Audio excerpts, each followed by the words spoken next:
Good evening and welcome to the Thursday Camera Artist Guild Image Critique. And I am your host, George DeLoache. I'm a portrait artist and photographer's coach. And this is where we help you to learn to master the photographic arts. I come from Los Angeles, California. Forgot to mention that. But really, getting back to mastering, and that just one point I wanted to drive home when it comes to mastering the photographic arts. And here we go. First image. And don't forget to get your images in. We were a little light on images this week. We had enough. I only go for 5. But be sure to get your images in for next week's critique. And here we go. First image is Anthony Robertson. Robertson. I'm not sure whether you pronounce your name Robertson or Robertson. However, Anthony, this is a great image, but there's a couple of areas there that I want to point out to you. Now, I love the background, foreground, or background, midground, background subject separation. That small amount of light or fill that you're using back here in the back. This is the same general technique that Rembrandt used. I've used it all my career, and I love it. And what it does is it adds a third dimension to the image. Now you're dealing with a two-dimensional image. It's got height and it's got width, but it's got no depth. So depth is implied, and we imply depth through different compositional techniques. And this is one of them where you put a small fade in there.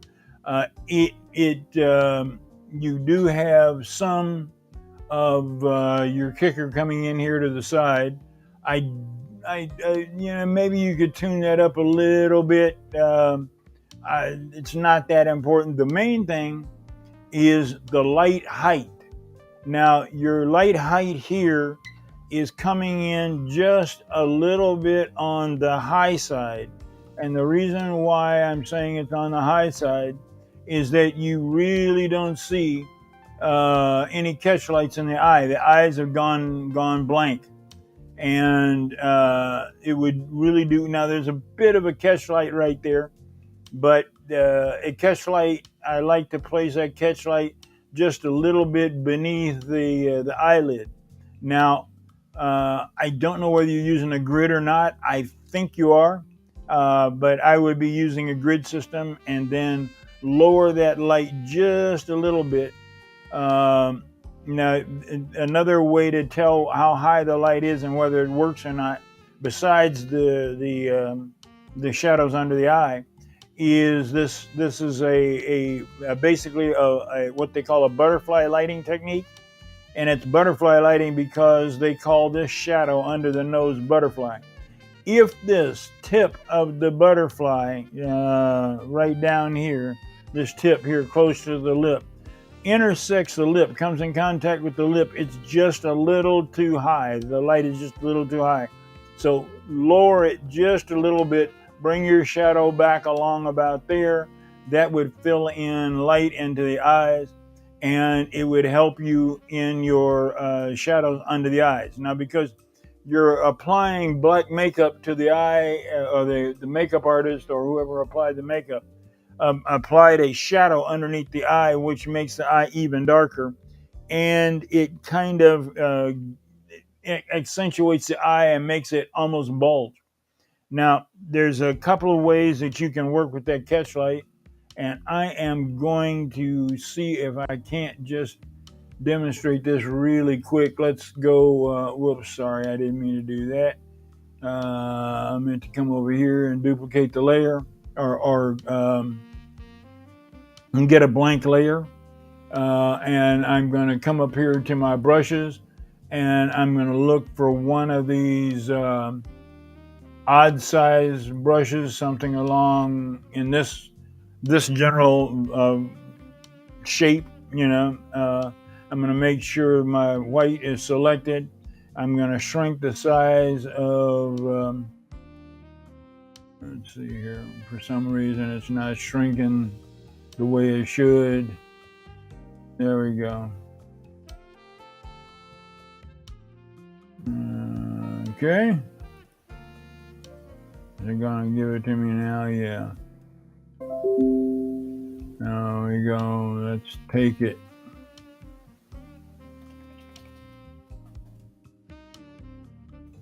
I have no idea why this is not. Well, ain't that a sweet kettle of fish? Okay, so we'll just do it the old-fashioned way. We'll drop it down here a little ways. Figure right about, maybe a little bit larger. In between those two. Right about there. Let's go up here to this portion of the eye. And let's just, okay, we're at 20% opacity. Let's just go to 50% and place that catch light right about there. And we're just gonna bump it up a little bit. And that helps out quite a little bit. I don't like that one right there, so I'm going to just Control Z, back it up a little bit, move this just a little bit higher. Okay, there we are there. That's good enough. Let's go to the pointer tool. Let's back it out just a little bit with the pointer tool. And let's just rotate it just a little bit there. Okay. And let's come in again. And we're going to go back off that layer and get rid of the lettering. Okay, there we go. We've just added a little catch light to each eye, which sparks the image quite a little bit. Now, I would have to play with it a little bit more. If it's a bit too bright, then all you'll need to do is come up here and there we go. Select that layer. Whoops. Select and go to your opacity slider. Slide it all the way down. They disappear. Let's bring it back up. Back up, back up, back up, right about there. There we go. We don't, and that gives you just the catch lights, and that pops that off.